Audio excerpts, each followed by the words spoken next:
Like before I was married. Great time. Before I had children, I picked one of my oldest, you know, he was probably 29. Wow. Between that 40-year-old. Right. Yeah. Our oldest, We do preseason cross country and 24. Also been tutoring your kids. we're all now great grandparents. I know, isn't that Yeah, great? Minor profits. Isn't that great? Between the three of those things, Yeah. it's Having Having trouble occupying your time. Never know. Right. What? Our president, maybe 3 days a week. You know, She's loving every minute of it. I cry when I believe.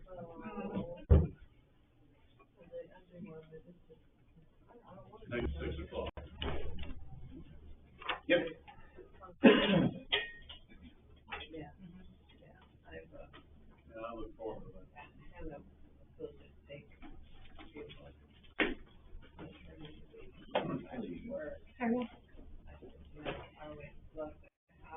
You know,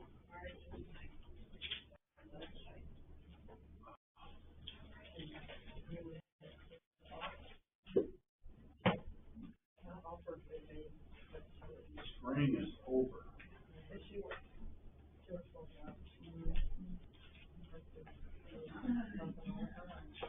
What?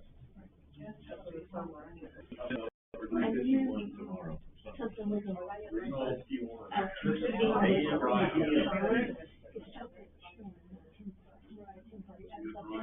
time, it didn't double check, it's not right about what I'm trying, and then, you know, Don and I, it's probably my problem. Yeah, I figured out, we did that 45 minutes in class. We'll be an hour.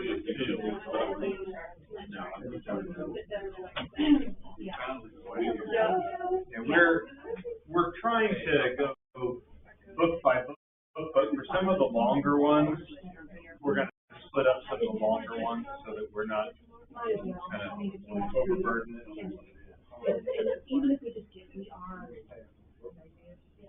True. But they do it anyway.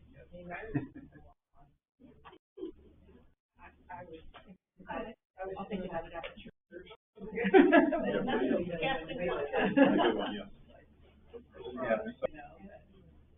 Yeah, I'll have this Sunday, and then Jacob has next Wednesday, then I have Sunday. Yeah.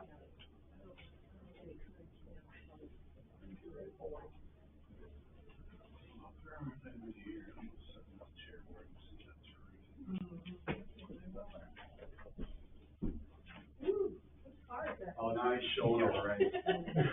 Definitely not mine, yeah. You see the $335,000? I know, but I'm not surprised. New engine, modified, everything. What model year was it? Was it the late 60s? I want to say it's probably Cobra GT modified. Yeah. 67 probably. Don't hold me to that. So you have to Clarify something for me, and, you know. Is it gonna be something we get to in class? It's easy. Okay. All right, well, we'll get to that in class. All right. Let's go ahead and get started. And we're going to be in Jonah. We're going to be in Jonah chapter 2. So we have one thing we need to look at. We have to look at a great fish at the end of chapter 1. But we'll primarily in 2, 3, and 4 today. Let's have a quick word of prayer and we'll get going. Our Heavenly Father, we do thank you so much. It is such a great life full of many blessings. It's a beautiful world you've created. God, we pray that you watch over us as we enter into our Bible study time. Please help us to make good application. Help us to think very carefully about the things that we study tonight. Be with all of our teachers and all of our church members who are participating in classes tonight. We're thankful that we have your word. It guides us and shapes us and molds us and helps us have insight into who you are. And we're thankful for that. We do pray all this in your Son's name. Amen. Okay, so here we are in Jonah. Where we left off last time at the end of chapter 1, we did a bunch of background work. historical background, some geography, a little bit of the politics of the time. So I hope that we're all ready to go here and get these 3 chapters in this evening. Now, when we finished off chapter 1, we ended with the Lord appointing a great fish, as it says in verse 17, to swallow Jonah. And Jonah was in the stomach of the fish for 3 days and 3 nights. So one of the themes that we see here, and I forgot to point this out on Sunday, but I really think it's interesting how directional the book of Jonah is. And it's one of those things that once you see it, you can never unsee it.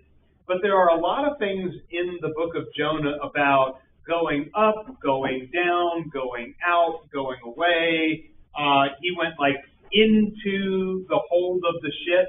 And Preston and I were talking about it actually, and how interesting it is how Jonah going into the hold of the ship, and Preston knows Hebrew a lot better than I do since his 10th degree is in the Old Testament. And he said there's actually a lot of similarity in the Hebrew language of going into the hold of the ship. It's actually a very similar word to belly. He went into the belly of the ship to fall asleep as he was rebelling against God, and then he has to go into the belly of the fish when he's pulled from the sea or rescued from the sea by God. So it's kind of interesting to point that out. But just kind of, when you scan the book, you'll just see there's a lot of direction in Jonah. It's up and down and in and out and around and through. And it's just kind of one of those things that it's kind of interesting to point out there. As for the great fish, in Hebrew, it's a beast of some kind called dag gadol in Hebrew. Dag means fish, gadol would be some kind of great fish. Literally, it just means a great fish.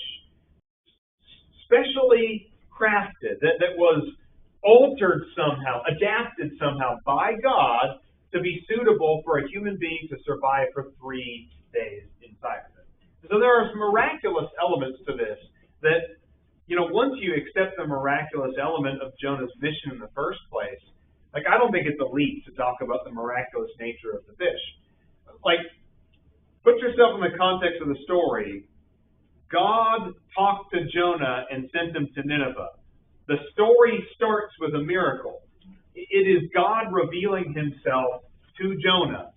And once you have accepted that God can do anything, that he is all-powerful, that God created the world, that he spoke light into existence, that God can reveal himself through burning bushes and separate the Red Sea. Once you have accepted that God is God, is it any kind of an obstacle? Well, what kind of fish was it?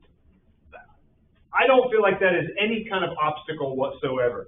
The same God who created all of the millions of species of fish that exist can make one more. Okay? He can make one more fish that is specially designed and specially crafted and adapted to be suitable for Jonah to be in its belly for 3 days without being digested or suffocating.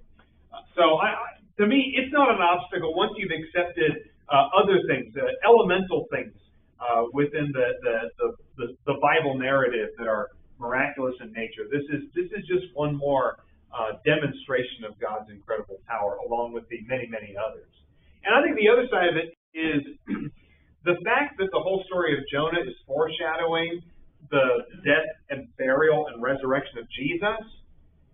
To me, it's and I'm not saying everything goes hand in hand, right? I don't want to make that kind of equivalence or anything, but the fact that Jesus goes out of his way to draw a comparison to Jonah means if God can't make a fish that can hold Jonah, I think it calls into question, can God really raise people from the dead? If God can raise Jesus from the dead, then why do people get tripped up on, well, what kind of fish was it? I just don't feel like it's a question that needs to be, we don't need to be tripped up over this. Same as the thorn in the flesh for Paul. Yeah. You need to know what it was. Yeah, I don't know what it was. Yeah, was it an infection? Was it blindness? Was it a handicap of some kind? What was it? A spiritual or emotional or mental handicap, perhaps? I don't know. I have no idea. We don't know. I think the other side of this also, a lot of people will then compare it to Matthew 12:40, which is where Jesus references Jonah and the fish. And that just as Jonah was in the belly of the fish for 3 days and 3 nights, so shall the Son of Man be in the tomb, in the earth for 3 days and 3 nights.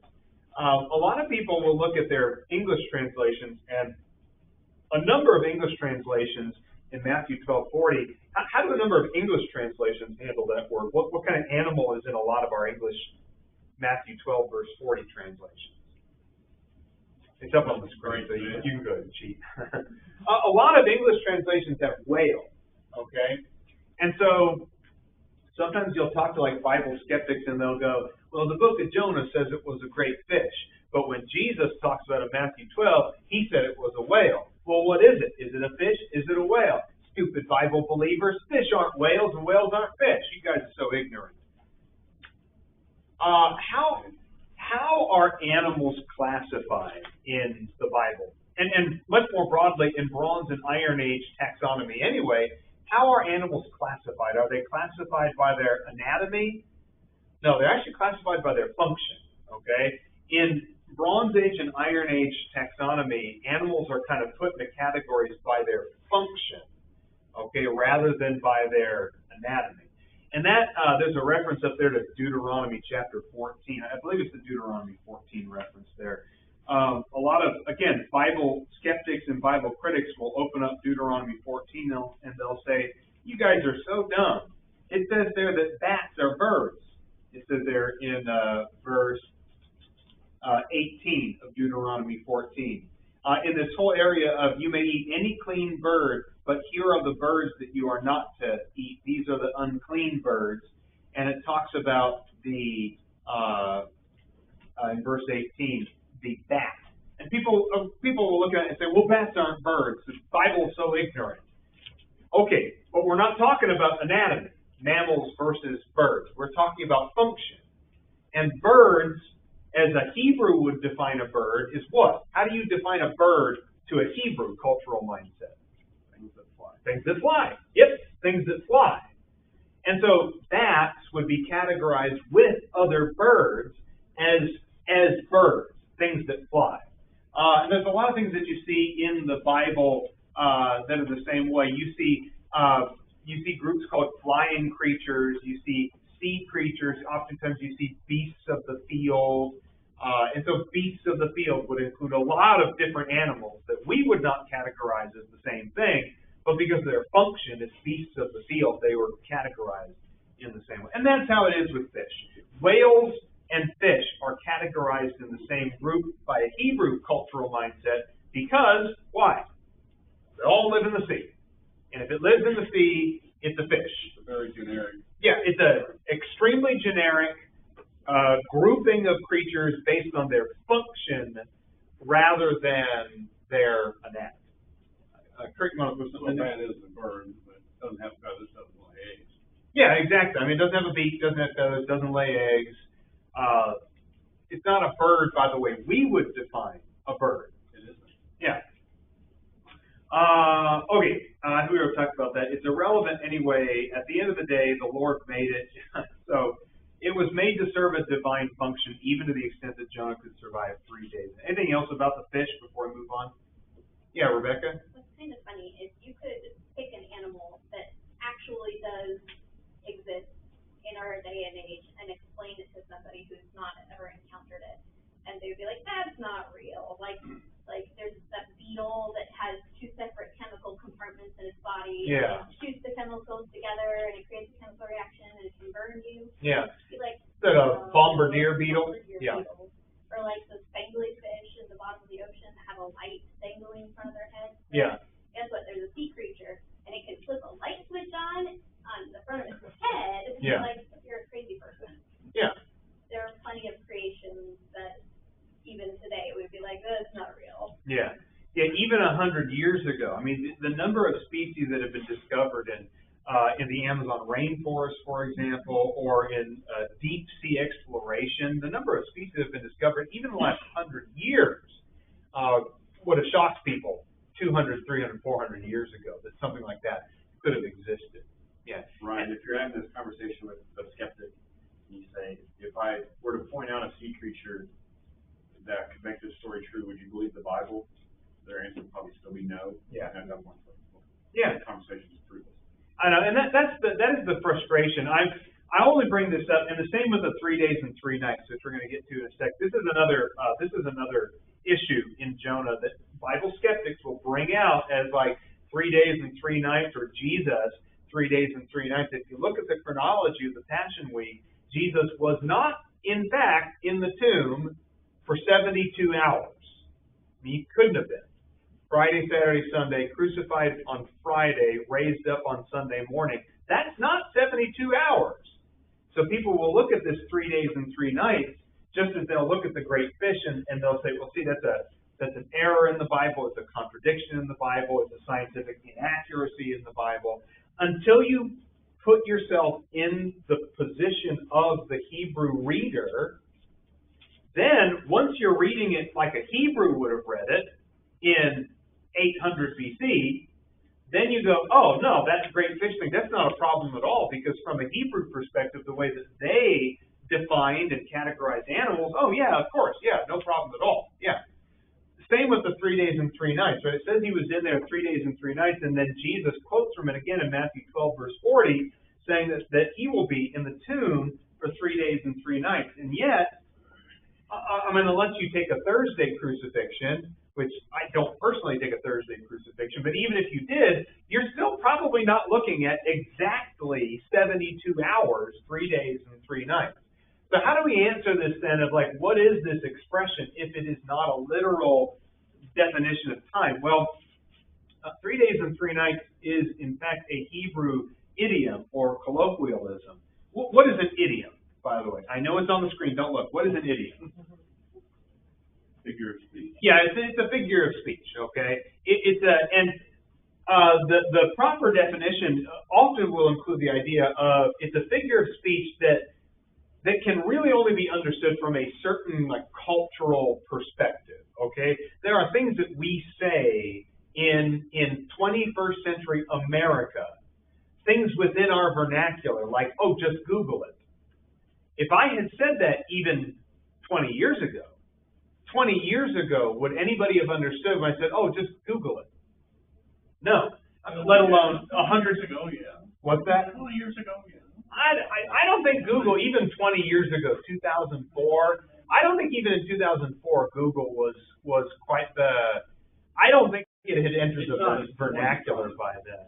We were all still we were all still using AOL. Yeah, we were going AOL. Yeah, but point remains that whether 20, 30, 40 years ago, whatever, there's things we say that from our cultural perspective are simply expressions that we use, and there's no problem with that. And if you understand the idiom or the colloquialism from its culture, there's no problem. 3 days and 3 nights was an idiom that was used of any amount of time that was roughly 3 days. Okay, it was just if it covered any 3 days, even if it was just part of the first day, a full day, and part of a second day, like Jesus being in the tomb from Friday, Saturday to Sunday morning, even if it just covers part of those days, if it is any amount of time that is roughly 3 days, 3 days and 3 nights is just an idiom that they use to just kind of give that rough amount of time.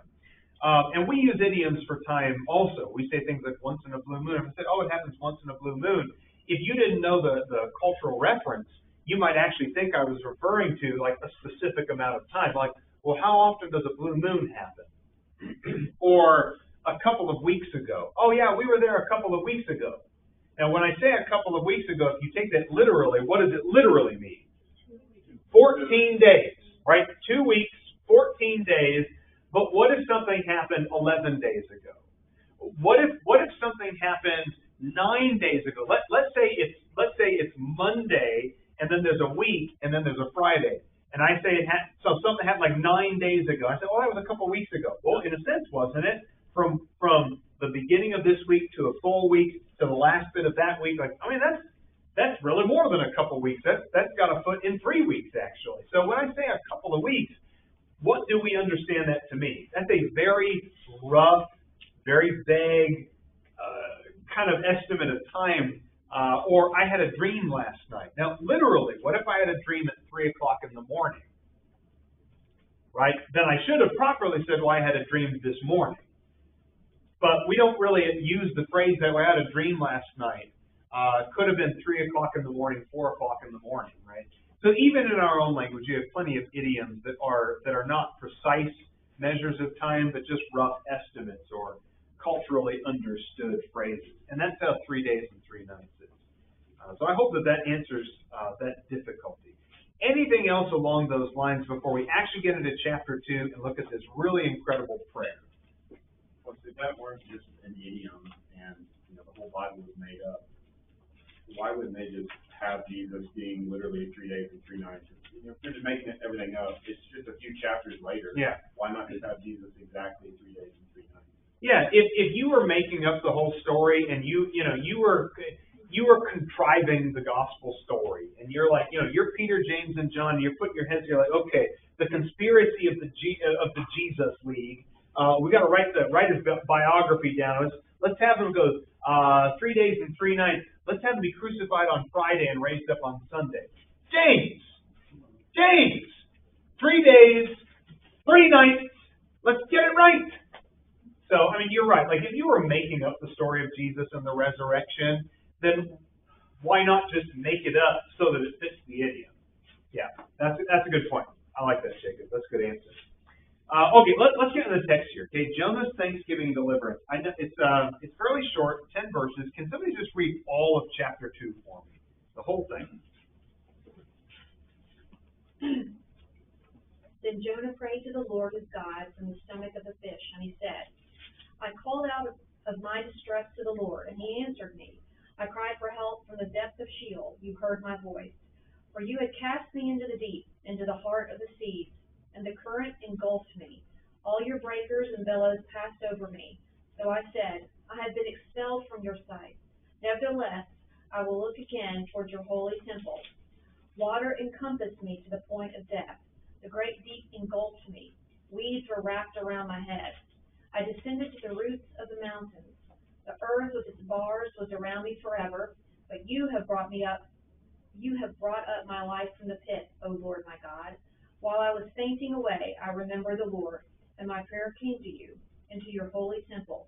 Those who regard vain idols forsake their faithfulness, but I will sacrifice to you with the voice of thanksgiving. That which I have vowed, I will pay. Salvation is from the Lord. Then the Lord commanded the fish, and it vomited Jonah up onto the dry land. Okay, just a couple of bullet points here that I want to bring out, and certainly interrupt me, make comments along the way. I'm happy to have that interruption. He mentions Sheol. Sheol is one of those words that sometimes gets a little. There's a lot piled onto it. It is mistakenly translated as hell in some translations. But it literally means a hollow place, a pit or a grave. I mean, it was the Hebrew word that referred to, it's the place of the dead. It's where you put dead people, right? It's a hollow pit. It's somewhere you would put a dead body. So poetically then, when Jonah or David or other psalmists would talk about Sheol, what they're saying is, I have felt like my life was being thrown into a dark pit, like I was a body being thrown into a grave. That's what it felt like. And so he talks about going into the ocean and it feeling like Sheol, like a pit, like a grave. The language that's used here, this is incredible language. It certainly gives you the sense of someone who comes from a culture that is that is afraid of the sea. Excuse me. The Israelites were known to be afraid of the sea. They were not seafaring people. They were landlocked people. They never really did take over the extent of the land of promise. Along the shoreline, the Philistines were always there, Tyre and Sidon, and the Phoenicians were always there. So they were always a landlocked people. So the ocean or the sea was a very terrifying place. It was well known that Hebrews had a fear of water. And you can definitely see that reflected here. talking about going into the depth of Sheol, casting into the deep and the heart of the sea, the current engulfing me, breakers and billows passing over, being expelled, water encompassing me, the great deep engulfing me. Verse 5 also, weeds were wrapped around my head, not weeds like land weeds, but like ocean plants, right? Seaweed being wrapped around him. And who else finds seaweed to be like super creepy? I'm just like, I don't like seaweed. I don't like being touched by anything in the water as it is. And so when you get in the water and you're already a little jittery about jellyfish and that sort of thing, seaweed always catches me off guard. Nasty stuff. But you can definitely see this comes from the place of a culture that is terrified of the ocean, and for good reason. I put a reference up in the 2 Chronicles chapter 20 that even when the Israelites ever did try to go on the ocean, it usually blew up in their face. Jehoshaphat at one point tried to build a fleet of ships down on the coast, and the whole thing was a complete disaster because he allied himself with Ahab, and God was mad at him for it. And so all the ships that he built got wrecked in a sea storm. So it's like even when they try to go on the ocean, it does not go well. This does not go well. He talks about while I was fainting away, verse 7. I have this one marked in my Bible. This is one that I have had highlighted for a long time. While I was fainting away, I remembered the Lord. I think the lesson for me would be, don't wait until you're fainting away to remember God. I mean, look what he says here. While I was fainting away, I remembered God. You didn't remember God yesterday. You didn't remember God the day before. It was only when you were desperate, only in your moment of greatest desperation do you finally remember God. I think there's just a practical lesson there about do we only call on God when we're really, really desperate about something? Like when nothing else works. I tried doctors, I tried this, I tried that. Well, you could always try prayer. You could throw a Hail Mary out there and see if God will help you. I just think there's something to be said about, give Jonah credit for, yes, he remembered God, but what did it take for Jonah to finally remember God? Desperation. Yeah, he had to be thrown in the ocean. He had to be thrown in the ocean to finally humble himself before God. Rebecca? I might take a different viewpoint on that and say that he's remembered God this whole time. We've talked that he's gone to great lengths to try and run away from God. And maybe it's just reaching this very lowest point where it's like, oh man, okay, I'm going to die now. Fine. Yeah. Yeah. And just to point out, Jonah is a man who he's nothing if not consistent. He does not want to preach to the Ninevites, and for him, being thrown off the boat in a storm and drowning in the ocean is more preferable to him than preaching to the Ninevites. Later on in chapter 4, when God asks him, well, do you have reason to be angry because of the plants that got eaten and withered up? Look at verse 9. Well, I have good reason to be angry, even to death. You know, Jonah is a guy who is almost every chapter, he has to face death in some way. Being thrown off the boat, being in the belly of the fish. In chapter 4, saying, I'm so mad, I might as well just be dead. I mean, if I can't have my plant and a little bit of shade and I don't get my way with Nineveh, I might as well be dead right now. He's nothing if not consistent. And then in verse 9, salvation is from the Lord. I think it's a fitting conclusion of the prayer, because that's the lesson. That's the commentary that everybody needs to hear. Jonah needed to recognize that. He needed to finally embrace that. The Ninevites need to hear that message. The Hebrews of Jonah's time period needed to remember that, because they had fallen for idolatry and were not being faithful to God. Salvation is from the Lord. That to me is I don't know if I would call that the thesis statement of the whole book of Jonah, but it's pretty close. I think that's a contender for being the thesis statement of the book of Jonah. Salvation is from the Lord. All right, what else do you notice from this prayer that you'd like to bring out before we move on to Nineveh? The fish had two purposes. One was to rescue Jonah from the sea because he would have drowned otherwise. Yeah. Two, although it doesn't say which dry land he deposited him on, I'd like to think it was near Joppa where he started, because the story included Jonah. Yeah. Yeah, and he's gonna basically put you right back and reset it and say, now, Now go. where were we? And it's just like what happened in the time of Jeremiah. I don't want to sidetrack too much, but there's a story in Jeremiah where Jeremiah has his scribe put everything down in a scroll, and the scroll gets delivered to some court officials who then deliver it to the king, and the king reads it, and he's so angry at Jeremiah's message that he cuts it up with a knife and then throws it into the fire and says, that'll deal with Jeremiah's prophecy. So you know what God does? He comes back to Jeremiah and says, rewrite everything that you wrote before, and while you're at it, add some more judgments. So the king made things worse for himself. It's like, you can chop it up with a knife and then throw it in the fire and think that you've kind of dealt with God, but God comes back and said, no, I said what I said and I meant it. And if you're going to be like that, I'm going to go ahead and add more to it. I'm going to add more judgments to your scroll. So that's I love that. That's a very good comment, John. I like that. Yeah, I also agree. I think he must have been deposited about the same point that he tried to leave from. Like, okay, where were we? Let's get back to work here. Yeah, go ahead, Kelly. I've heard someone suggest that there were probably people who saw him deposited out of this large fish, and that might have given some credence to because why they so easily believed him and received it pretty quickly, that maybe they saw him come out of this fish and it gave some credence to what he was saying. I don't know. Yeah, well, again, I mean, if there are miraculous elements that we've accepted already, who's to say that there is not also perhaps the miraculous element that he goes from the Mediterranean all the way around Africa and then up through the Sinai Peninsula or through the Red Sea or whatever. Who's to say that he doesn't end up maybe in the Tigris River? I mean, I don't know that for sure, but yeah. I mean, yeah, it would be interesting if it was It's a fast fish. yeah, it's a fast fish, right? What? For 3 days and 3 nights. Well, once you've accepted one miraculous element of the story, I mean, who's to say there isn't a lot more? Okay, so as for Nineveh, all right, so here we are. In Nineveh, the word of the Lord came to Jonah the second time, saying, arise, go to Nineveh, the great city, and proclaim to it the proclamation which I'm going to tell you. So Jonah arose and went to Nineveh, according to the word of the Lord. Now Nineveh was an exceedingly great city, a 3 days' walk.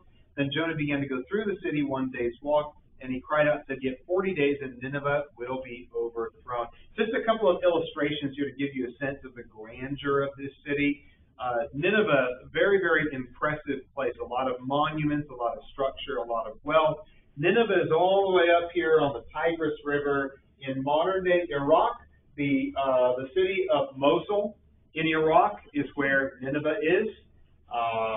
Mosul, of course, was the site of a really, really intense battle during the Second Iraq War, and that's where Nineveh is located. It's a very, very large archaeological site, by the way. A lot of the city has been excavated, so we do have a good idea of its dimensions and its shape and everything like that. Modern day Iraq. Yeah, Iraq. Yeah. Assyria, modern day Iraq would be roughly like that. I mean, that's kind of roughly modern day Iraq. Kuwait would be down here. Iran is up here.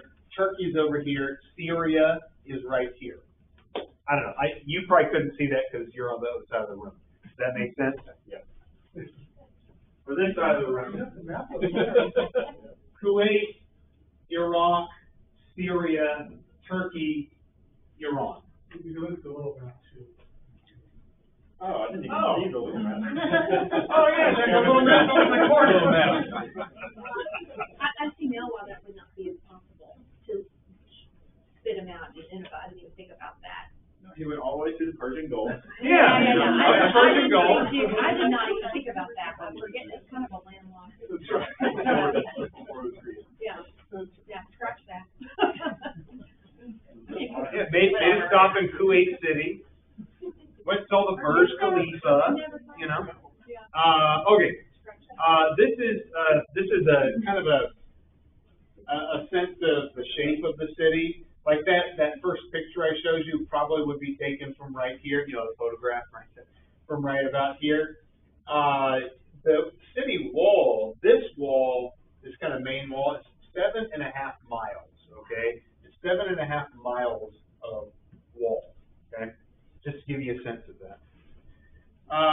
a recreation of what I think Assurbanipal's palace would have looked like. It's highly ornamented. Same picture as before, just. And this is the modern archaeological site. These walls are reconstructions, but these walls in the background, those are the walls of Nineveh, the original walls of Nineveh. Give you a sense of what the state of it looks like. The area had been kind of built up again, kind of like a tourist destination, because that's a world famous archaeological site. And so there are like buildings that have been built as reconstructions of some of the buildings around there.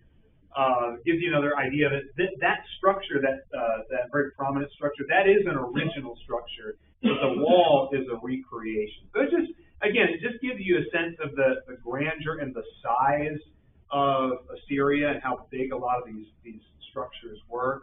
And this is also a wall. This wall was only discovered during the war in Iraq. That had been, it had been covered up for a long time, and it was, I don't remember if it was as a result of an explosion or what it was, but I don't remember what the story was, but that wall was revealed. And again, this was probably painted and ornamented in such a way it would have looked really impressive at its time, but it gives you a sense of the way that the walls were designed. Nineveh is called an exceedingly great city. Modern historians believe it was the largest city in the world for at least 50 years in its heyday during the 7th century. It held a spot of great importance on a trade route that connected the Mediterranean Sea and the Indian Ocean. The city's importance, though, and I think this is a point that I want to spend a moment on. Its importance, being an exceedingly great city, is probably meant that it was exceedingly important to God. Most of your Bibles probably have a little footnote down at the bottom. I New American Standard does. I was doing some research that this verse has been problematic for Hebrew scholars for a long time, the sentence structure and the use of words. And by verse, I mean verses 3 and 4. Okay? Verses 3 and 4 are really problematic for Hebrew scholars. Probably we are not getting the right sense in English of what the Hebrew means. According to a number of Hebrew scholars that I was researching, probably what verses 3 and 4 mean is that it was an